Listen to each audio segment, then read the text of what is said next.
Welcome to Second Edition. We're almost at the end of this semester. That makes this our second to last show.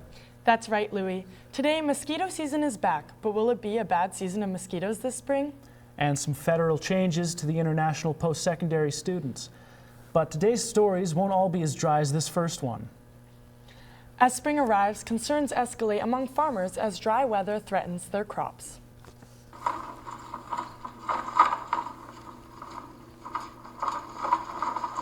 With insufficient snowfall this winter and a notable absence of spring rain, the area now faces a drought.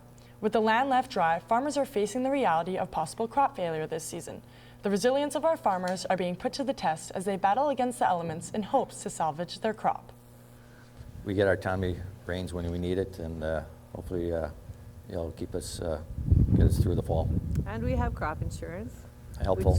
which is a safety net for us, and it also, you know, if we have a less supply, Prices seem to there's go always up a too. demand, so Yeah. then the prices go up when there's less product available. As we move further into spring, our hopes are pinned on the possibility of abundant rainfall to relieve the drought and provide much needed relief for our farmers, nurturing their crops and securing our food supply. This spring is painting a different picture compared to previous years, with drier conditions prevailing. The mosquito activity is expected to be low.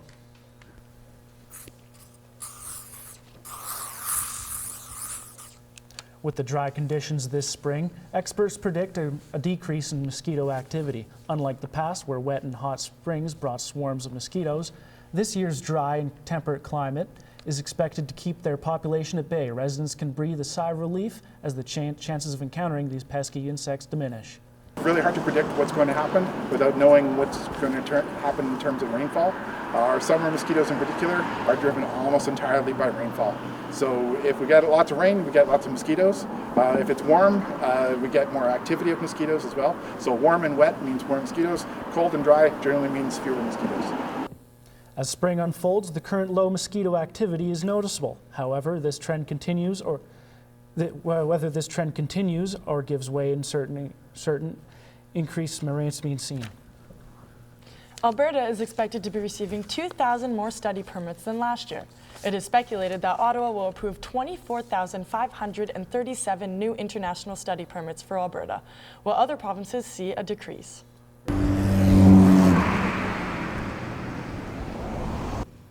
BC, for instance, last year was approved for over 60,000 study permits and will see less than 50,000 this year.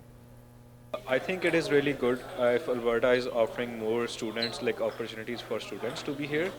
Regarding the opportunities for ourselves in India, back home, like there are less job opportunities.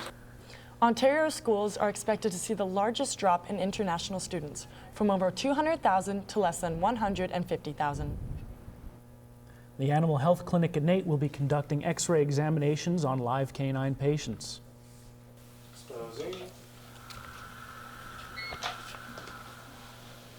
Students of the Animal Health Technology program will be performing their tests on the dog's neck week in their diagnostic imaging course. We use our canine patients here in the clinic to x-ray all kinds of anatomy from spine to abdomen and thorax, and we do pelvis and limb shots as well. So our students get a lot of exposure and practice before they head out into clinical practice. The list of imaging patients was fully booked within a week, giving the students of diagnostic imaging plenty of time to prepare. In sports news, OOC season is done and students are getting back into school, but the fall season is around the corner, meaning the OOC's women's soccer team is getting ready. Our Peyton Schwartz has more on that and the squash provincials that took place last weekend. Thanks, guys. The NAIT OOC's women's soccer team had a great season, but ended up falling short. The silver lining is that head coach Dee Govender is returning along with 11 players. There will be 7 new players looking to bolster this roster for the upcoming season.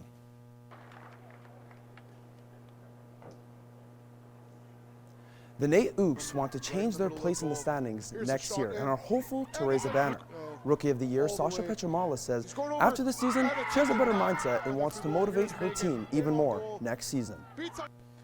Yeah, we did end up making provincials. We lost in our first game, which wasn't ideal, but it was definitely a good learning experience. We played SAIT, which is a lot of veterans on the team.